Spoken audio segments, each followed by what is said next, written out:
and welcome to Gas It Out. Hello, it's a bit croaky that, doesn't it? A bit of a French feeling to it. After we join you fresh from the French Grand Prix, my name is Gavin Emmett, of course. What a weekend we had in France. Aprilia making history, Martin on the comeback trail, and Marc Marquez injured yet again. I am joined, first of all, by the Comte du Mont, the French Count himself. Sylvain Guintoli joins us fresh from a home race. How was it to be back home? And I saw you belting out the Marseillaise down on the grid.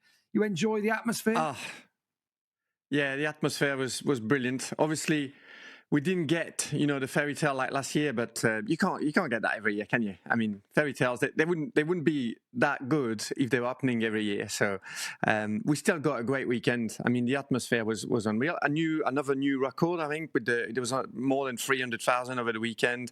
It was just a packed track, great atmosphere, and we still got some good performances by the French lads. So it was all good. Yeah, they gave us something to cheer, didn't they, over the weekend? And also joining us, of course, as always, is World Superbike champ Neil Hodgson, who is our advance party, heading straight. Of course, we've got the Catalan Grand Prix coming up this weekend. You're already in Barcelona for a bit of Spanish sunshine. How's that going for you? Buenos, Gabin. First of all, massive thunderstorm last night. It's quite funny. Wherever me and my wife go, it rains. So that said, we had a lovely day, but then it poured down last night. But now I'm looking over, got a lovely view over Barcelona, and it's perfect weather. It looks like the weather's going to be all right throughout the weekend. Brilliant. Well, it's good to know that it's not raining as much as it was here for my dog walk just moments ago. We have got lots to get through in this episode. A reminder that if you are listening to this on Apple Podcasts, Spotify, or wherever you get your podcasts, you can also watch a video version on YouTube and vice versa. If you are watching, you can always get it downloaded to have with you on the go. At Gas It Out Pod on Insta is our handle there. All our links are in the bio, and you can send us a message and get involved. And the story of the moment, chaps, is Aprilia, isn't it? Their first ever 1-2-3 in the MotoGP World Championship. But it was Jorge Martin back on top. He did the double for the first time since Le Mans in 2024, victorious in the sprint. He's never lost a sprint in France, and then running out victorious with a brilliant comeback ride in Sunday's Grand Prix. It looked like Bez was gone, chaps, but somehow Jorge Martin just found the pace. He had that little bit extra in the latter stages. Sylvain, we asked the question if Bezzecchi could be headed when he's at the front of the race. We got our answer on Sunday, didn't we? Yeah, that said, Bezzecchi was on the back foot the whole weekend, and he talked about it. He was quite open about it. He said, "I don't have the best feeling on the front end," so he was, obviously a little bit vulnerable. But Martin was unbelievable. I mean, the race pace. He came back from really far as well. Didn't qualify well. He was on the third row, and every single time made it count. He was so explosive as well at the start of the sprint. Really, really strong start. Took some risk, made it work, and the Aprilia, with the top three, obviously, in Le Mans. They'd never won in Le Mans, and they went from not winning to a top three to a full house. So they're very, very strong. And even though Paolo Bonora didn't want to admit it, the Aprilia is, this year is definitely the best bike on the grid so far. Yeah. Yeah, Sylvain referring to the fact that we did an interview on TNT Sports at the weekend with Paolo Bonora at the end of the race. And you asked, I think Susie said to him, it's the best bike. And he goes, I'm not sure yet. But Neil, what has impressed you most by Jorge Martin over the race weekend in France? Well, I think it's the fact that he qualified bad and to secure both victories in the sprint and in the main race, but in completely different fashions. If you think the sprint race, he got an incredible start and was very aggressive into turn 3, round the outside, into the lead, and did what we've seen Jorge Martin do so many times throughout his career: control the race, check out, with that beautiful riding style. I mean, his riding style looks probably even more exaggerated on the Aprilia than it did on the Ducati. He uses his upper body. He's essentially hanging so far off the bike, he's led on the tarmac. It's incredible. But whilst he does that, he's able to just keep the bike up right off the edge of the tyre, and that allows him to carry a bit more corner speed and also save a bit of tyre.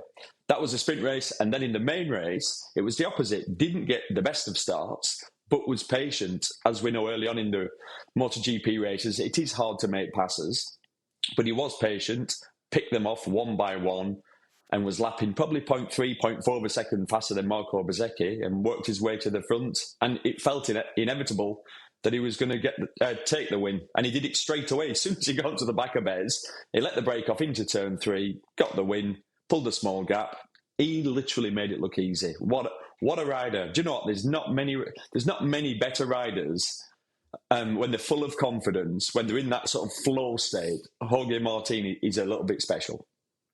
Yeah, he is. And he's done it before, been there and done that. And it feels like we've got our title starting to form itself. We're into the meat of the season, aren't we now? We've had round 5 here in France, going to round 6 in Barcelona. There's a fallow week, shall we say, and then round 7 and 8 come thick and fast after that. This is the compressed part of the season, and it's taking shape with 3 Aprilias on top. We know they go well in Barcelona. Just look back at Aleix Espargaro, what he did in the past around that circuit. It seems like they've got tyre life dialed.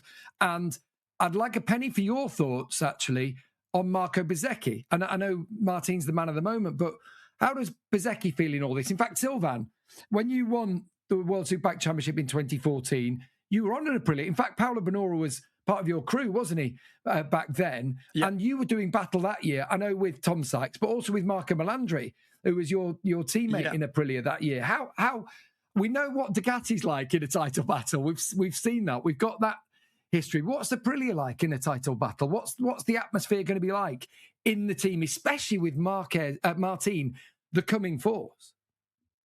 Yeah, I mean, in my case, it was a while ago, and yeah, Paolo Bonora was there. He was the boss of the electronics at the time, and that was obviously in World Superbikes. But I mean, for us at the time at Aprilia, it was very much everybody was treated equally, and even though Marco Melandri was my teammate and was Italian, there was it was very fair, but it was really fair. Marco was not in the title race there from early on in the season. So yeah, I felt really supported. I think obviously it's different now with Maximo Rivola being the boss of the team and all that project being in MotoGP now. I feel like they're gonna support both riders just the same, and we don't want to write off Bezzecchi. Bezzecchi started by winning the 3 first races of the year, so he's still super strong. I do think like in Le Mans, he didn't quite have the feeling that he needed, and he still managed some strong result and strong scoring. So he will be he's able to manage the situation where he's not 100% confident, but definitely Martin now, and also with Martin, you feel like there's more to come. He's still not qualifying well, and this was one of his strengths. The explosivity, the lap time they can generate with the soft rear and the low fuel load, and in qualifying. So yeah, Martin, I think there's more to come from him. Once he's going to be qualifying regularly on the front row, he's going to be so hard to beat, because with his extreme riding style, he's able to use the tire in a really good way as well. When the grip drops, he's able to make the bike turn, and that Aprilia looks so sweet. So yeah, I do think that with Martin, there's more to come. It's going to be tough for Bezzecchi, but Aprilia, is working with loads of different riding style, including Ai Ogura. Since the start of the season, but particularly now in Le Mans, he came really strong in the race, just as Jorge Martin did. His race pace was just as good. So yeah, there's some challenges, and the guys on the Aprilias are all making it work. I think it's going to go all the way. It's going to be a great battle, and these guys are going to be there. I think Ai Ogura is going to be there all season as well. Yeah, I don't think any of us would disagree with that. I want to know what your thoughts, though, about Bezzecchi's state of mind here, Neil, because he had that second lead. It looked like he was managing it. It was 2.5 seconds pretty much over Martin and Ogura, even more at one point. At the end of the race, 0.8 covered the 3 of them across the line. He was chased down. He was hunted down. He was beaten. You've also, like Sylvain, have been in a situation where you've had a fast teammate. How is Bezzecchi going to be feeling? Go and get inside him for me. Yeah, he'll be stressed. He will be stressed. You've got to think back to the start of this year. You've got to think back to the start of pre-season, where his teammate announces he's not turning up at Sepang. So then, honestly, this is how it works. Bezzecchi will be thinking, it'd have been like this, rubbing his hands, thinking, perfect. I'm definitely getting way ahead of my teammates. I don't have to deal with him. Bezzecchi's well aware how good the bike is, so he was also aware that he'd be having to battle his teammate on a regular basis. And then the season starts with all the wins for Bezzecchi. Obviously, finished last year with all those victories. And he's riding high. He's the number one. He's the hero. He's the Italian in the Italian team. Life is good. Oh, no. But we know better, don't we, with motorcycle racing. It's the beauty of why we love racing so much. Then the coming of Jorge Martin. And we know Martin every rider's a confidence rider. You need the results to back up your inner belief. But there's something a little bit special about Jorge Martin. We've said it before. He's got a chest on him, hasn't he? And he's not shy to stick it out. So we've watched over the last few rounds Martin build his confidence, and I'd say now he's here. Now he's fully arrived on the Aprilia. And now we have genuinely got a proper head-to-head between two complete different characters, two incredibly talented riders. But if you look at the past history, Bezzecchi's never finished higher than third in the World Championship. Obviously, we know Jorge Martin's won World Championships and including the MotoGP World Championship. So you feel just at this point now, and obviously there's a long way to go, but the momentum switched over to Jorge Martin. So you asked me how Marco Bezzecchi's feeling right now. Not very good. He'll want to flip it this weekend. He'll probably risk a little bit more, but he'll want to sort of reassert his authority to show he's the man. Yeah, there is another factor, isn't there? The Le Mans weather played a part. We thought there was going to be rain on Sunday. It was cooler. The soft tyre was the option that they were using, and we know Bezzecchi much prefers the medium tyre. When we get to places that have got a bit more temperature, we're going towards those harder options that you're going to have to use for the race. Who knows which way it will go? But yeah, definitely with the soft tyre, you felt like Martin in race trim had the advantage. And actually, I'm going to come on to the third fly in the ointment, or the third key in the Aprilia 1-2-3. First time in their history they've done that. Ai Ogura, Sylvain, me and you, I remember when he came through the Asian Talent Cup, I've talked about him lengthy. You were a massive fan of his in Moto2. And he's the first Japanese rider on a podium in the Premier Class since 2012. And even then, that's Katz Nakasuga's as a wild card standing in at Valencia. But you got to go back to the likes of Makoto Tamada before that, haven't you? To see anyone standing on the podium. That time when you had Tamada and Okawa at the sharp end of the championship. This is great. And it's not on a Japanese bike, Sylvain. He's doing it on an Italian bike. He's had to move out of the comfort blanket of Honda. And again, he showed in the last laps of the race, we used to talk about Enea Bastianini being the strong one, being the one who was going to be there, maybe Maverick Vinales. Now, the talk going forward is going to be keep an eye on Ai Ogura, because his lap times at the end of that race were better than anyone. I know. I mean, first of all, having a Japanese rider performing in MotoGP again, I don't know why. There's something really special about it. And I love that. I thought that was a fantastic race. Once again, that late race pace and that ability of Ai Ogura to just like Martin did, generate the lap time, because his extreme riding style and the way he uses the rear brake, the way he hangs off the bike and picks it up as well, everything is clicking for him now. And he's my boy, isn't he? I've always really, really liked him and rated him. When he was in Moto2. I'll interrupt you. Honestly, when he was in Moto2, you used to go on about him even before he was getting the good results. And I was thinking, I sort of rate him, but I'm not really seeing what you're seeing. And you're like, trust me, if he was on a MotoGP bike, he'd be bloody amazing. And I'm like, I don't know. I just don't think he's that level quite yet. And look how it's turned out, Sylvain. And he is. You were so right. So hey, do you know right. what? We've never really talked about, often we talked about Japanese riders being these wheels in line kind of racers, but he's not, is he? He's sort of like a dirt track style. He's almost got that kind of American-Australian style, hasn't he? Yeah. Yeah, and when the rear... Go on, Sylvain. Yeah, that was going to say, when the rear grip drops, he's like he's able to to carry that rear wheel spin into the corner, and then instead of having it sort of regaining grip and pushing the front a little bit, he counteracts that with the rear brake, and he's so accurate with it, so on the money with his control. And he used to do that in Moto2 as well, but he does it with the big bikes as well, with more inertia, more weight, more engine brake. He's able to make that work and be so smooth with it. So his technique, he's a little bit like dirt track. Or flat track. He's very accurate with it, and he's able to do that lap after lap after lap, and manage the drop of the tires as well. That's why he's so fast in with race pace. So I think that's almost Sylvain, isn't it? You'll agree. It's almost impossible to do what he's doing because other riders would do it. So essentially, on corner entry, as it's sliding, you're always waiting for it to. The final bit is when it hooks up. At that point, then it's almost like then the bike's settled. Then you can start to apply the throttle. But he's got this skill where it almost never comes back in line, and it's all like one motion, isn't it? Yeah, it's like the lightest touch, but it's also so dangerous. You're at that point where it can just flick you over the handlebars. So, yeah, what an absolute incredible skill level he's got, and that is what we're seeing. And also, do you know what makes me laugh about him a little bit, I've got to say, is his personality.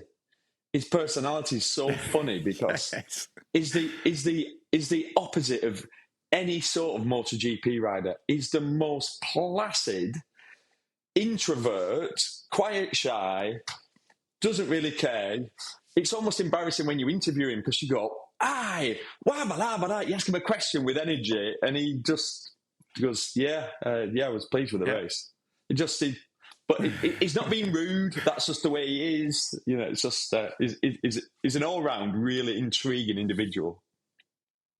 Did you see him in the cool-down room? Did you see him after the race when they were all talking about Bezzecchi? He was happy, but Bezzecchi and Martin were talking amongst themselves in Italian. I was watching him; he was just getting on in the background, and then they keep going, and they're in the back of the car, and they have the camera in the back of the car, and he turns to the camera and he looks down it and he goes, "I should probably learn Italian and Spanish." And he's got this dry sense of humour as well. Like that. And suddenly Martin and Bezzecchi realise themselves and go, "No, you're right. Actually, we need to speak in English in this room because we're with someone who can't speak." He actually probably can speak a bit of Spanish because he lives in Barcelona and he probably can speak a bit of Italian. But it was just the way he looked at the barrel of the camera in the back of the car. It's funny, Japanese have a similar dry sense of humour to the Brits. They've got that kind of dry, sarcastic thing, and I think he's got it down pat. He's a different kind of rider, and that's great, isn't it? That's just what we want in MotoGP, is these different characters at the sharp end. You know, we're talking about a world where, and we'll get onto it after the break, about Marc Marquez and where he is in terms of his career and, you know, what's the future hold. But we need these personalities, don't we? We need these different, and if there is a quiet assassin, if there's someone like an Ai Ogura who then comes through at the end of the race, then that, you know, that's another little bit of spice added into the soup. Yeah, well, his style's opposite to his personality. That's what makes it so funny. Like Pedro's got a very obviously a confident personality. He's not afraid to say something, and that's the way Pedro rides. But like I said, Ai Ogura wouldn't say boo to a goose. It's just super shy. Just wants to get, if there's a queue, he wants to get at the back of it. Do you know what I mean, Gav? You know, like most of the people in the paddock, especially the Spanish and Italians, if there's a queue, they go into the front. They're just not queuing, and Ai's just your sensible, straight sort of character. But like I said, he's riding. We've seen him do that at breakfast on the Sunday morning when we're in Trackhouse. And he will be there. No, everyone else, you go first. All that sort of thing. It is the classic, the stereotypical, quiet, methodical Japanese rider, yet on track he's a bit of a demon. Just to remind you about the championship standings, because, you know, just to have them in mind of where we're at. We are now talking about the fact that we are 5 rounds down. We're almost a quarter of the way through the championship, only a quarter then, of the way through the championship ahead of the Catalan Grand Prix. Marco Bezzecchi's on 128, 3 wins, 5 podiums to his name. He's only got 1 sprint podium, and this is where Jorge Martin comes in. He's 1 point behind on 127, 1 win, 3 podiums, but he's got 2 sprint wins, 3 sprint podiums to his name already this season. Then it's Fabio Giannantonio. He, in turn, is just a point ahead of Pedro Acosta. And then Ai Ogura is now up into 5th in the championship on 67. So he is 61 behind Marco Bezzecchi in the championship, but that's 3 Aprilias in the top 5. Raul Fernandez is on 62, just behind. Very consistent, actually. A bit of a shame he had that crash on the sprint on Saturday. And then the Marquez brothers, Marc Marquez on 57, Alex Marquez is on 55. Pecco Bagnaia is now up into 9th place. And I think that we should talk about those riders. When we come back from the break, we talk about Ducati, their travails, where they're at. It looked like some green shoots for Bagnaia.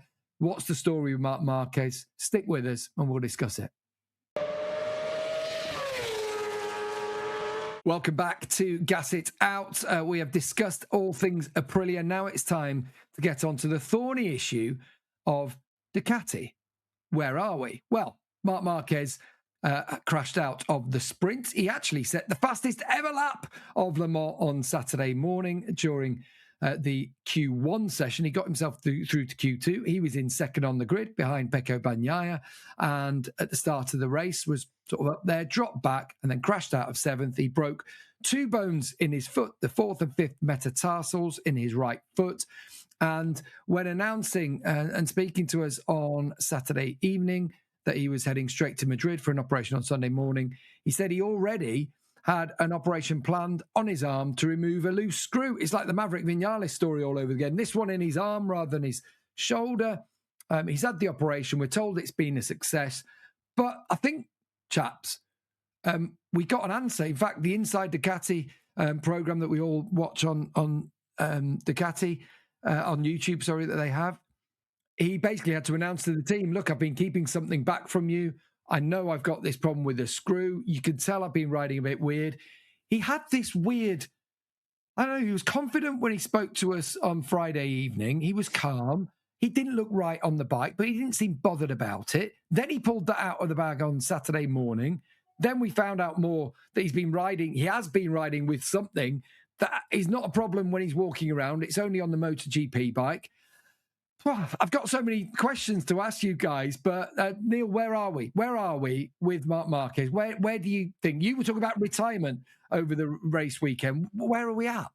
Well, first of all, I thought what was really interesting, on Friday night, we sat having a beer and literally having this conversation. And I'm saying, Gav, you've got to understand, that was not Marc Marquez at the track today. The person I saw riding round was not Marc Marquez. He wasn't pushing. He looked slow. He had probably average pace for around about 12th, basically. He spent a lot of the time down in about 17th, 18th in both sessions. And you said to me, Neil, I spoke to him. He seems pretty calm. He's not panicking. And I'm like, but it's not right. It makes no sense. And we were confused, weren't we? Yeah. And it's like, you've spoke to him. You're like, honestly, you've interviewed him for 15, 16 years. I know him and he seems all right. He's not panicking. I'm like, it makes no sense. But it does now, because he was riding around knowing full well that he was going to race at Barcelona the weekend after and have this operation. He knew that the issue that he's got is this issue with the screw. It's pushing on his radial nerve, which is running down his arm into his hand, affecting his feeling, affecting his strength. We could see it. We knew that wasn't Marc Marquez on the bike. It was like some weird, slow clone of him who wasn't prepared to take risks. Randomly, as it all turns out, it ended in a huge crash in a race that he openly admitted he was just trying to finish. He was just trying to get round. But unfortunately, we saw the crash. We got a chance to analyse it on TNT Sports, and he just clipped the curb in a braking zone in that tricky last section, lost the front, and sort of half tried to save it, which worked against him because then it ended up gripping and flicking him over the high side. Another huge crash, like you say, broke a couple of bones in his foot. So where are we with Marc Marquez? Well, you'd have to say, is he 34 or 33? I can't remember. Is he 34? 34? 33. He turned 33 this year. 33 years old with all these 9 world titles, but all the injuries, all the operations, everything. Are we looking at the chance of another comeback? Look, this season's gone, or shall I say this World Championship this year's gone. That's a definite. Don't think we can argue with that. But can he come back? I talk about digging deep, reaching into a bag, looking for motivation. Digging deep, surely he's at that point now where he's against concrete and the spade's broken, because you keep chipping away and eventually you run out. It's not there anymore. And I feel like this must be it. big change for next year, obviously. No one knows which bike's going to be the best. He's going to have Pedro Acosta as a teammate, who's essentially Marc Marquez from 10 years ago. So obviously ridiculously talented, prepared to do whatever it takes. Can Marc find that deep within him to continue? I mean, my gut feeling, I'd have to say, probably not. And you can't blame him. But I think let's see what happens. Let's hope he can come back quicker than you'll think. Let's hope he's back in 2 or 3 GPs and he can ride like we know he can. And if he can, and he can win races throughout the season, maybe something magic. There's one more magical dance in him, but I think it's highly unlikely.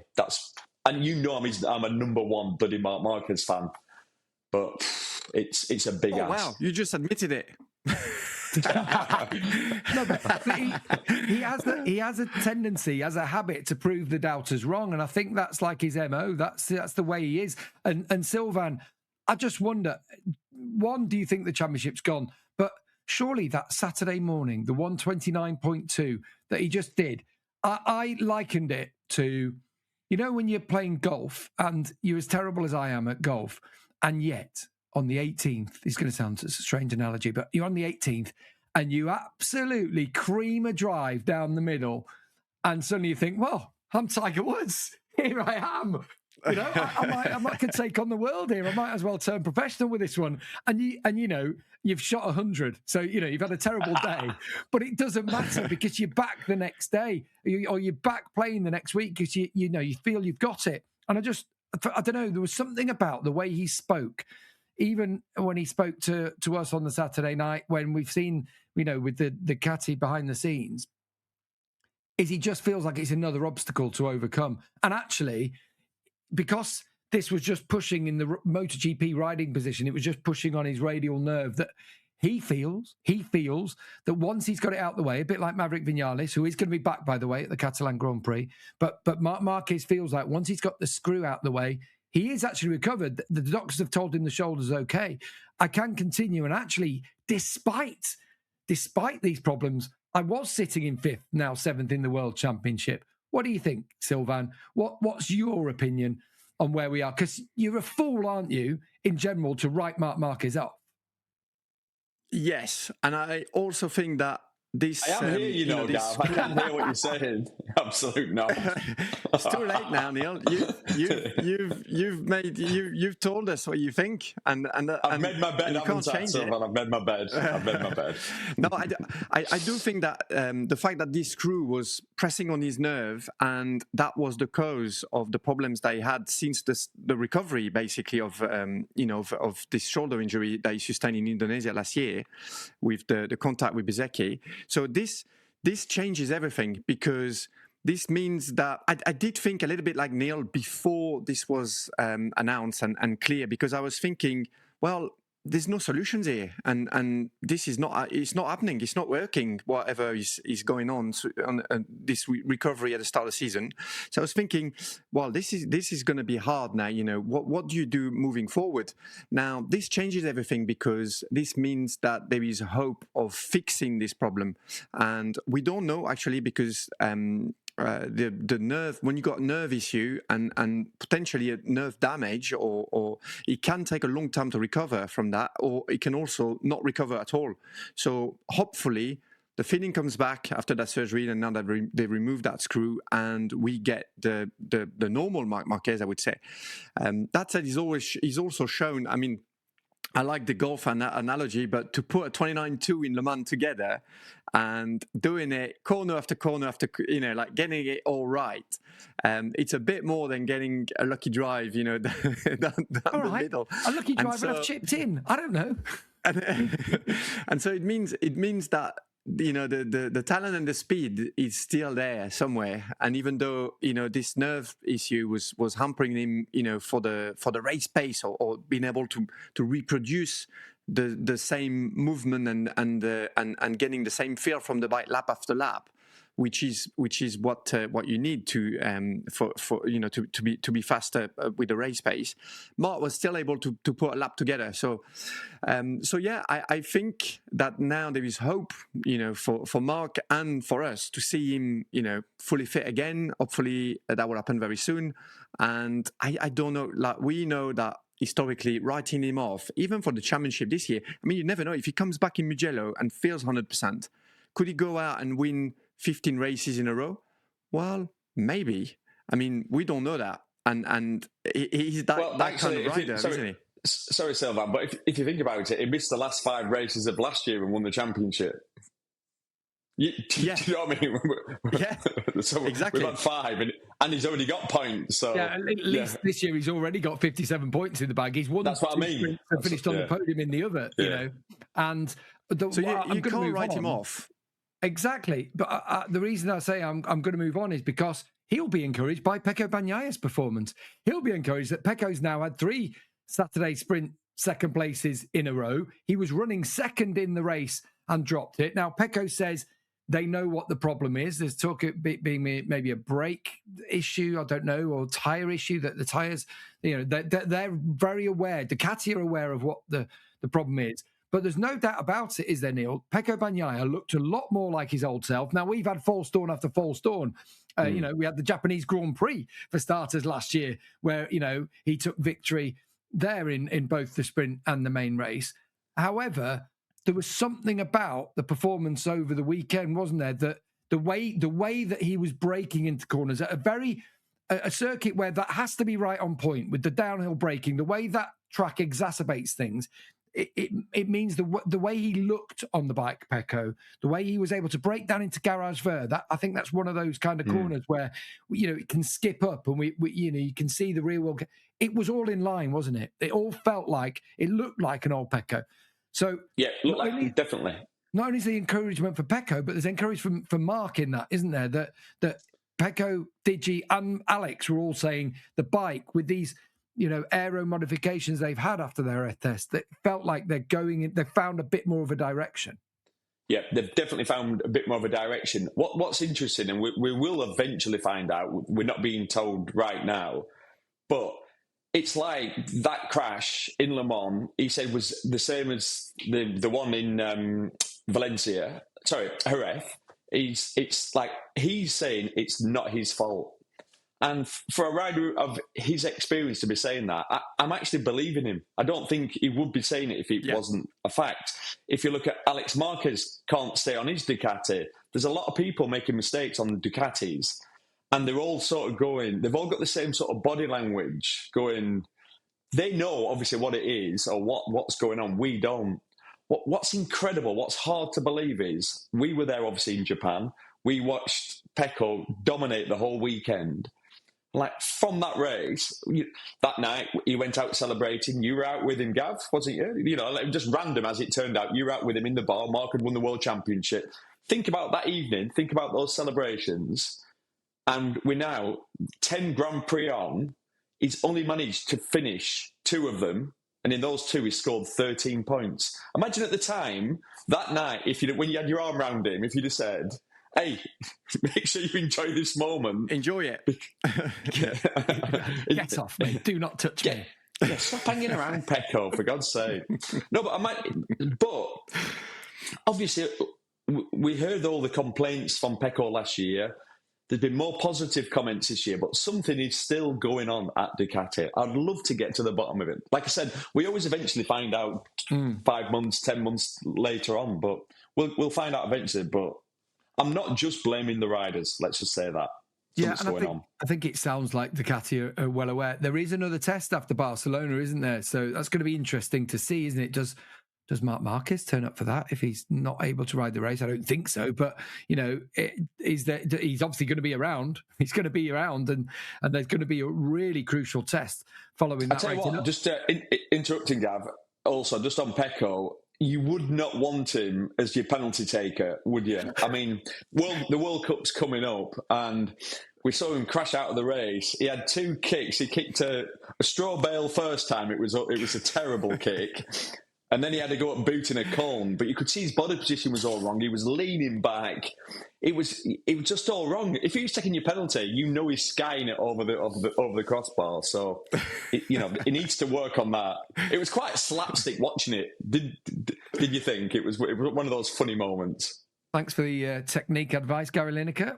Good of you to lend your podcasting hat to us here. There you go. I am available also if anyone's listening for any. I think they call it soccer for any of the soccer podcasts. I'm here. I'm quite cheap. I'm quite cheap as well, so give me a shout. We know that. We'll just leave it at that. He's just cheap. Just to stay on the Ducati theme just for a moment, Sylvain.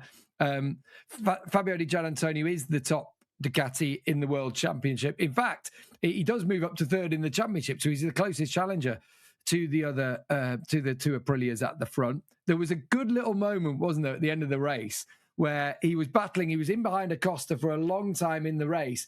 And just in the raccordement, he does the classic move on the brakes in there. He stopped it in the middle of the corner. And then on the drag to the line, he gives the full look over the shoulder. There's some footage of it is superb. He was smiling about it. We've seen footage from the VR46 garage afterwards. He said that was just a perfect pass. It's just the way to do it, isn't it? Last corner. We talked about it on commentary, actually. Neil said, that's the one that really sticks the knife in. But Sylvain, Acosta said about that, you do not do that to me. I'm going to keep that in my back. No, he didn't like it, did he? I'm going to hold that against you. How good is that? How good is that we've got a little bit of needle brewing there? They are 1 point separated for third and fourth in the championship. But it was a cheeky little look over the shoulder. Yeah, 100%. And Acosta he's not having it. And I tell you what, that bodes well for Catalunya this weekend because the KTM went really well last year there with podium for Bastianini, and Acosta did well as well, and so did Binder was quick that weekend. So yeah, KTM goes quite well around the like I said the particular grip levels and tire wear of Barcelona. So yeah, we got a battle on there. And as far as with Ducati, obviously Alex Marquez last year destroyed everybody, and Marc was close to him. So Ducati dominated last year. So let's see if he can reproduce what he did in Jerez, replicating his form from 2025. But the duel with Giannantonio and Pedro Acosta, I tell you what, this is going to be spicy. I can't wait. I'm looking forward to it. It's coming. Do you not feel like, and I feel like we know Pedro quite well, Pedro's been looking for a reason to get it on with someone. It's like Pedro wants, he said, hasn't he, in interviews, like, I don't like it when everyone gets on, this should be a rivalry. It's like we're going to war. Now, Pedro's finally got the first person he can start having a little jab at. And what I like about Fabio Digi is he's a bit of a smiling assassin as well. A lovely lad and all that lot, but he'll give it on track. So we've got some fireworks coming, something to look forward to. Have you ever had full of confidence at the moment, Fabio? So yeah, we definitely got fireworks there. Hey, and there's talk he's going to be on the KTM. The rumour was that he'd signed to take Pedro's bike effectively for next year. I don't think Pedro will be too bothered about that at all if he's moving on to the Ducati. However, have you had that? Gav, next he did to Michael Dunlop, didn't he? In the Northwest 200. What is it about someone looking over their shoulder at you and looking at you while you're passing? Come on. I tell you what, it would so piss you off, especially when you've no comeback because you've been done in the last corner, and then you've just been completely mugged off. So I've never had it. It would really, really do my head, and you know what I'm like, Gav. So I can understand Pedro's reaction, and literally the only way you can get over it is by storing that. You store it, and you never forget. And it's going to happen. It could potentially happen this weekend. The first chance Pedro gets to stuff Digi, he will do the look back. It's going to be a new thing, this. I love it. You're going to give him the finger as well, just to add a little bit of spice. He could do. Well, you get fined for that. You get fined. I'll give him a little wave. As he come by, you just go turn around and just go, all right, mate. There'll be something. There will be something, won't there? Yeah. It's a bit of the like Deegan in Supercross. He's always like disrespecting his rivals, and he loves that. Some people need that, don't they? It's a bit of fuel, isn't it, to to create that sort of tension between yourselves. Yeah, it might light a fire underneath. It's like the old tap of the seat in Moto3, isn't it? That some people take that the wrong way. Just follow me and we'll get back to them. It's like, hang about, I'm not having that. I'm going to come straight back at you. I feel like that. It makes things to someone worse. like a David Munoz, for example, I feel like it's like the red rag to the bull, isn't it? That is basically, that is saying, I'm just drawing a big target on the side of my bike. Just T-bone the front of your bike right through the middle of it, if you don't mind. Anyway, there's still talk about, we're just mentioning KTM while we're on it. Tech 3 sounding more and more like they might stay with the KTM route. There was all the rumour about them and Honda. So we'll just have to wait and see whether that's going to happen. My camera appears to have stopped, so it's a good time probably to take a break. When we come back, though, we're going to talk about some of the home riders that we had over the French Grand Prix weekend. How well did Fabio Quartararo do? Welcome back to the final part of Gas It Out in our French Grand Prix review. We're just going to have a look at a couple of home riders and how their weekend fared. We've got Moto2 and Moto3, and we'll have a quick preview of the Barcelona Grand Prix. But Sylvain, I should come to you on this one. First of all, Johann Zarco, the king of Le Mans, he was loved by the crowds over the weekend. He got them on their feet on Friday fastest. It didn't work out over the race weekend, but there was still a little bit of Zarco magic in the air, wasn't there? I know. Obviously there was a lot of pressure on him, but on the Friday he delivered. He was so fast in the dry conditions. Obviously topping the Friday afternoon session, going straight to Q2, and everything looked like even. We were expecting him, to fight at the front in like wet conditions because we know he's super strong and obviously winning the Grand Prix in 2025. But we weren't expecting him so fast in dry conditions. So did well. And then unfortunately, sort of like his weekend from there just went wrong. So he crashed in the practice in the morning, then didn't qualify well. Was 11th on the grid, and obviously from there without rain conditions or in full dry conditions, that is a tough ask. But he still did well, still showed great potential, and was let's say unexpectedly quite strong in the dry conditions. It's just we didn't get that wet race. I mean, I was really hoping that it was going to rain. You were checking your app close, every 2 seconds throughout the weekend. Yes, I couldn't stop from refreshing the app.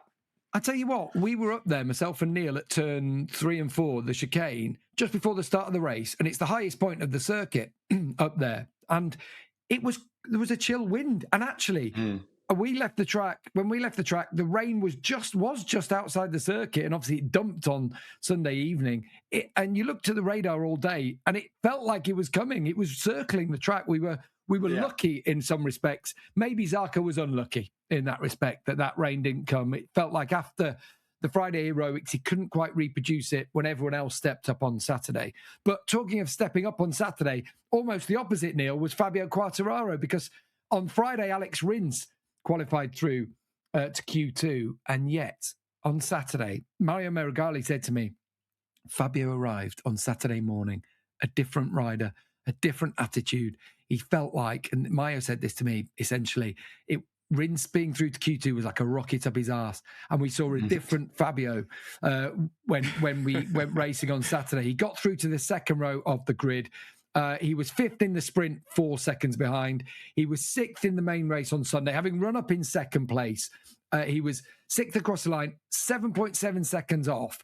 My goodness, that's the best we've seen from that Yamaha, isn't it, so far this year? And we're only 5 races into this V4 Yamaha era. We mustn't forget that. All in all, I think Yamaha, they've probably treated themselves to maybe a small like Petit Bière, like one of those little Kronenberg like things that you get in those little glass green bottles. Not a massive one, but they'd have sort of just enjoyed Sunday night because it felt like a big step all round.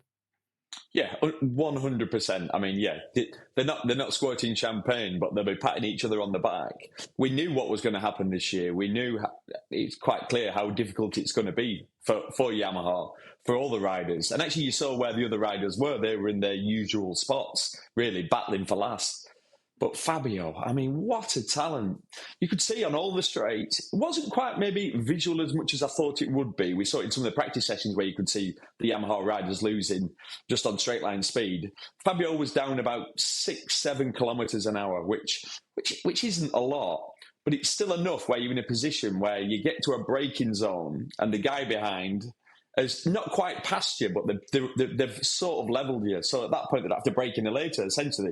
Essentially, they've just got to brake with you. They've got the inside line. So for Fabio to complete both races at that level, it was about being perfect, and he rode absolutely perfect. He showed his worth. We know how good Fabio is. Obviously, he's one of the aliens. We're classing him as one of the aliens.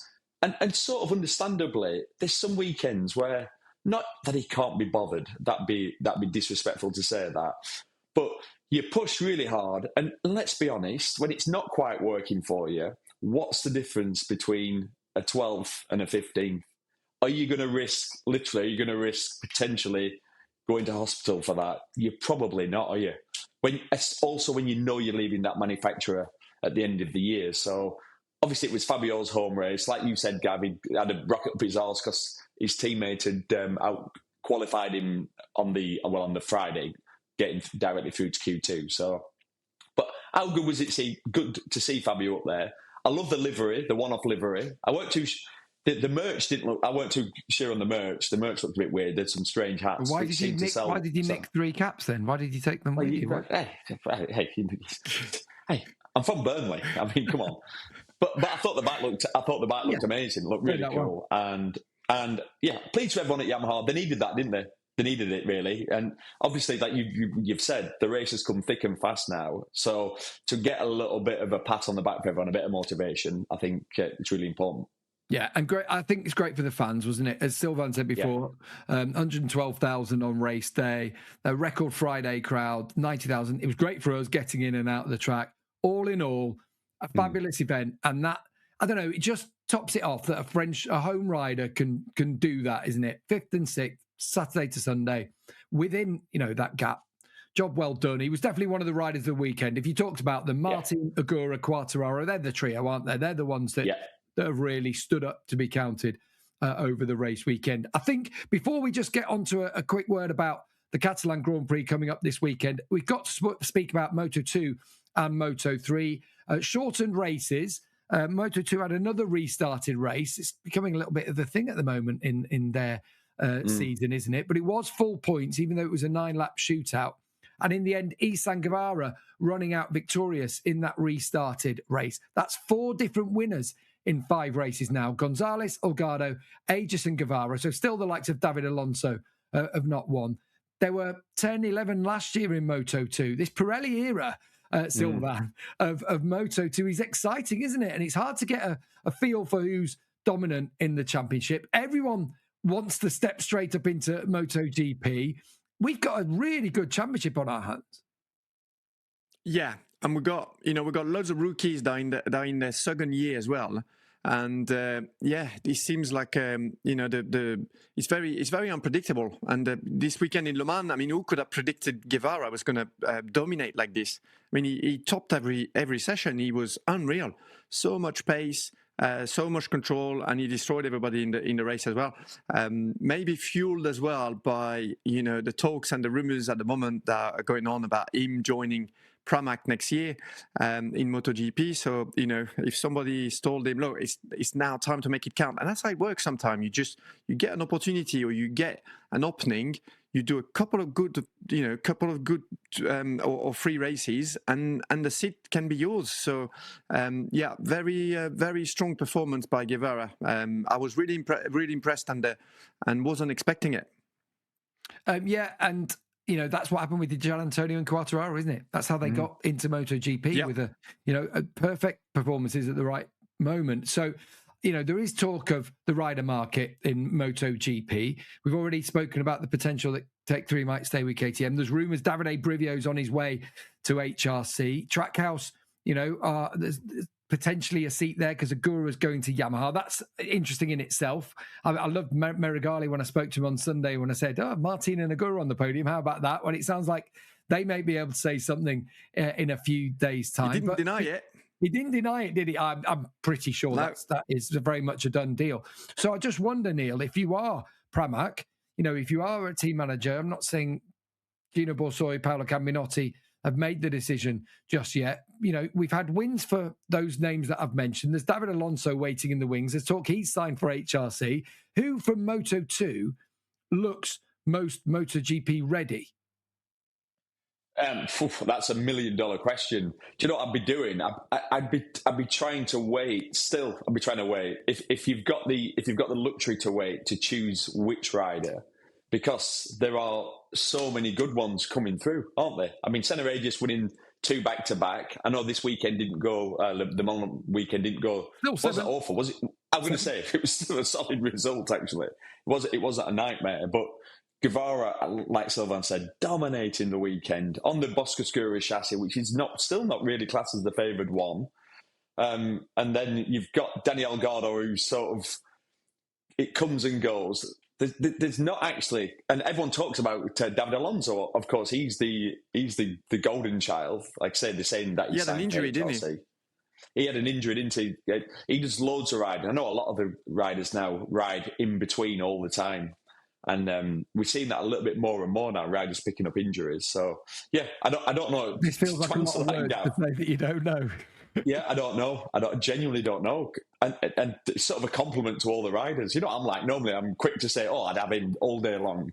But no, I don't know. All I know is there's a lot of young talent coming through. That's all another reason I think it would be exciting to have a transfer window in the summer. I think it just makes so much sense, to be doing that. You'd have more time for the teams to have a look at the Moto2 riders, more times for the Moto2 riders to prove themselves as well. And it would be exciting for us as well, as in just as a media point of view or TV point of view. You'd have loads of rumors going on. You'd have riders that'll be like not signed early, so fueled by the motivation of. Maybe finding a place in MotoGP, and you'd have people that have got injuries with a bit of time to come back and show that they deserve their place. So I hope they do it. I mean, we've not heard anything. We hear things now and again about it, but not really that it's something that has been pursued. But yeah, signing riders in the winter, I think it's just boring, and it doesn't give the riders it's not giving them a chance to put themselves in the shopping window. So I think it's just unfortunate. Yeah.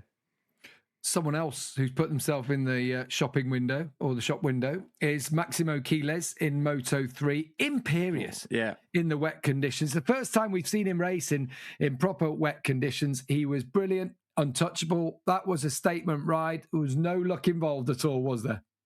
Hey, Gav, I can answer the question. So who would I pick then for MotoGP? Maximo Quiles. That's out of all those riders.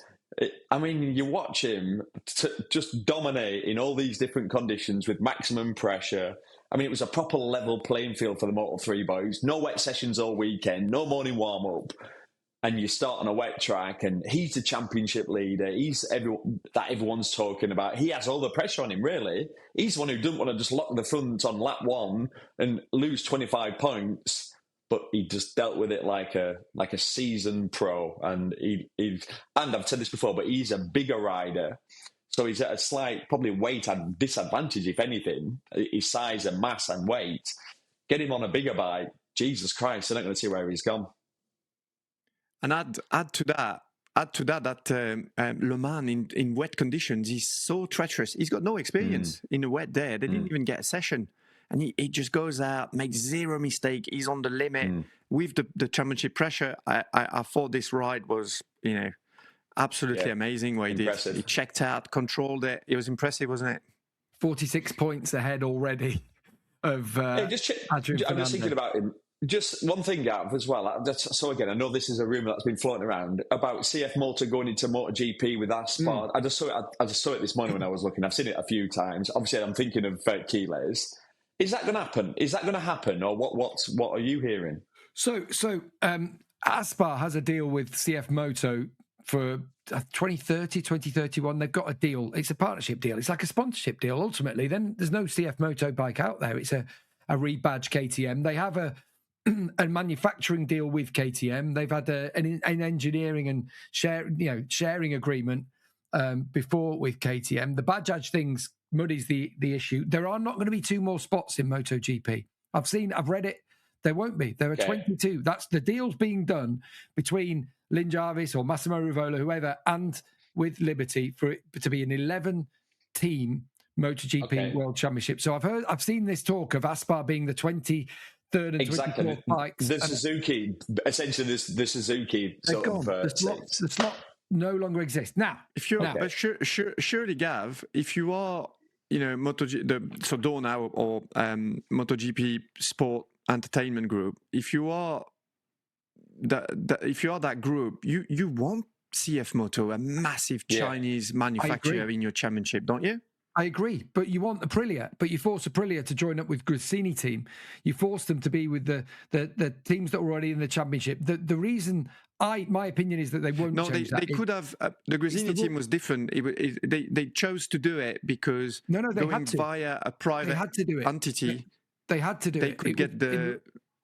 They were forced to do it. The rules that if you were joining, you had to join up with a manufacturer. The rules were changed, and the reason why was because there'd been the Concord agreement, which they previously had with the independent teams. The 6 independent teams have a deal, and so they've got value in that. That's why Tech 3 could sell to the consortium of Icon for 25 million euros or whatever the deal was in the end. They've got a value, and so you can't go against that value. That is the inherent inbuilt value in your team.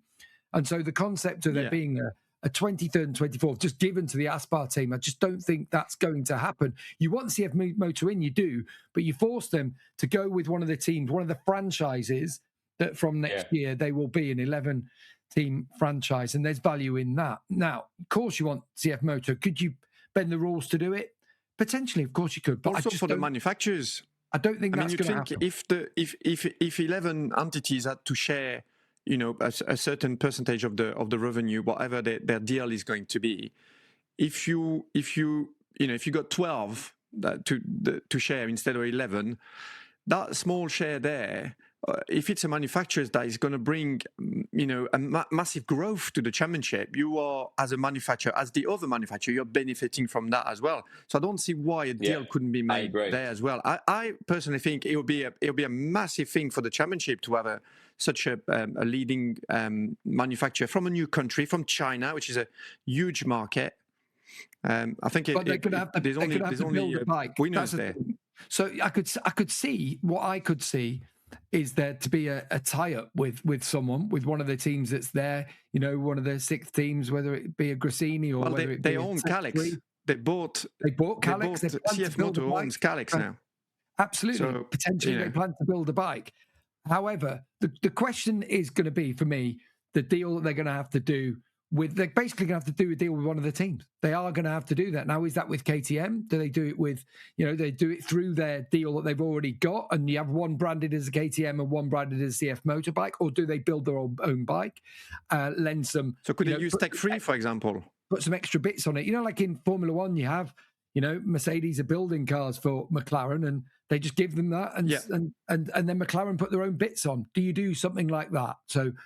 That would be the way I see it. The fly in the ointment is they've got to deal with Aspar.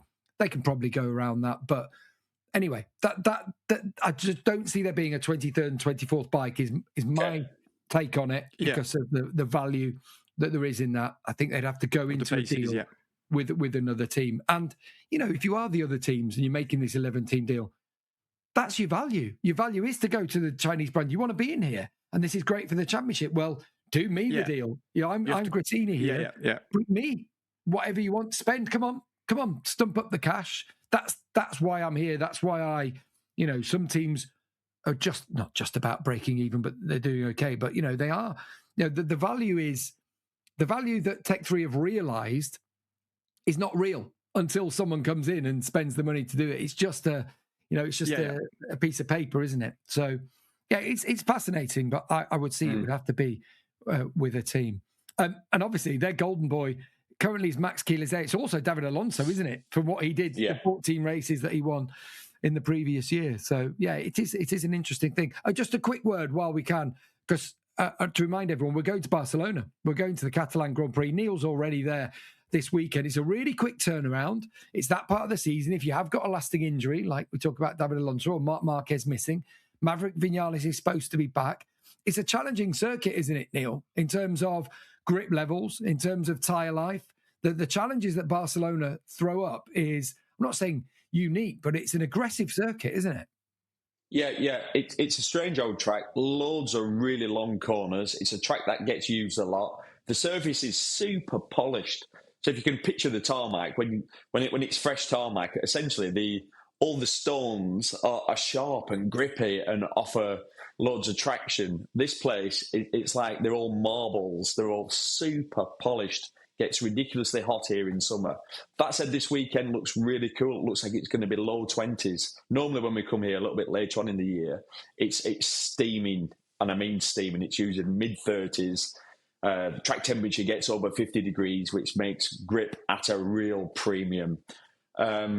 So the cooler temperatures will help everybody. But in general, it's a great track. It's got a lovely flow to it. It's got that great long start and finish straight, which creates a really good overtaking opportunity down into turn 1. It's got that technical turn 5, which is crash corner. We always see lots of people making mistakes there. And potentially with the cooler temperatures this weekend, that might become even more of an issue. But all in all, it's an event we'll look forward to. It's really good for fans to come to because you're just out of Barcelona City. Obviously, hotels everywhere. 25 minutes out of Barcelona City. We have a nice team hotel on the beach. So it's one of the rounds we all look forward to. It's all in all, it's a good event. Yeah, and easy for fans to get to, as you say. You can get a train up to Montmeló. There is a little shuttle bus now running up, or you walk up the hill with everybody else from the town of Montmeló, or you can drive there. It's easy, fairly easy in. There's a motorway. They seem to be able to manage it quite well on a Sunday to get everyone in and out again. And in the past, Sylvain, Aprilia have had their successes. Remember that weekend that Aleix Espargaro had when he was on pole, won the sprint. Obviously, been there on Sunday podium as well. He had that mess up where he should have won and then finished in second. Should have been second and finished in the end in third place. Alex Marquez ended Marc Marquez's winning streak last year. He's great around the fast right-hand corners, but it looks like this Aprilia will be suited to this track perfectly. You mentioned before, Sylvain, the Bastianini, KTM are in there. Well, I'm really looking forward to this weekend, especially if the temperatures are a bit on the cooler side compared to the usual. Yeah, it's super exciting because of the KTM was quick last year in general for all the riders, so it means like it sort of works there. Obviously, they made progress since. We got Alex Marquez that dominated last year, just like he dominated Jerez, and then he won obviously again this year in Jerez, so he should be back in the mix. And then you got the Aprilias that are on such form, you can't obviously they'll be at the front, and you've got a very particular track like Neil was describing. It's so weird, this track, where you got these long corners, and literally after a couple of laps with the MotoGP bikes, you just feel like it. I don't know how to describe it. It feels a bit like you got a wet tire in the dry. That's how it feels. Loads of tire spin, really hard to use the power in the corners, and you feel like you're sort of like stuck in the corners for a really long time. So yeah, we got a big drop normally, big degradation in the lap time and the rear tire. So it's going to be super interesting to see who can win there. I think we're gonna get a great battle, and obviously we got the championship battle now, super open with Jorge Martin versus Bezzecchi. The teammates that are gonna battle it out. We got that pressure building in that box as well. Lots of stories to cover, so really looking forward to it. Yeah, should be a great weekend. The championship is alive, isn't it, between that Aprilia battle between Bezzecchi and Martin. 1 point between them. 1 point between Giannantonio and Acosta with a score to settle. No Marc Marquez, but Alex should be strong here this weekend. It's all to look forward to. Of course, we're going to be, if you're in the UK, we're going to be on TNT Sports throughout the weekend. It's a busy weekend because there's also World Superbikes. There's British Superbikes on this weekend. There's more for us to catch up with those when we come back next week. But I think that's all for us. Is there anything you chaps have got to add ahead of this weekend's Grand Prix? Silence from the pair of you. I cannot believe that we get that. A reminder, Enjoy the moment. at Gas It Out Pod on Instagram. Again, you can watch this on YouTube if you're listening through your podcast provider, and vice versa. If you're watching on YouTube, remember you can take us with you wherever you go, Apple Podcasts, Spotify, or wherever. You can find us in your podcast app. But for now, we hope you enjoyed the French Grand Prix and hope that you have a brilliant Barcelona race this coming weekend. If in doubt, gas it out.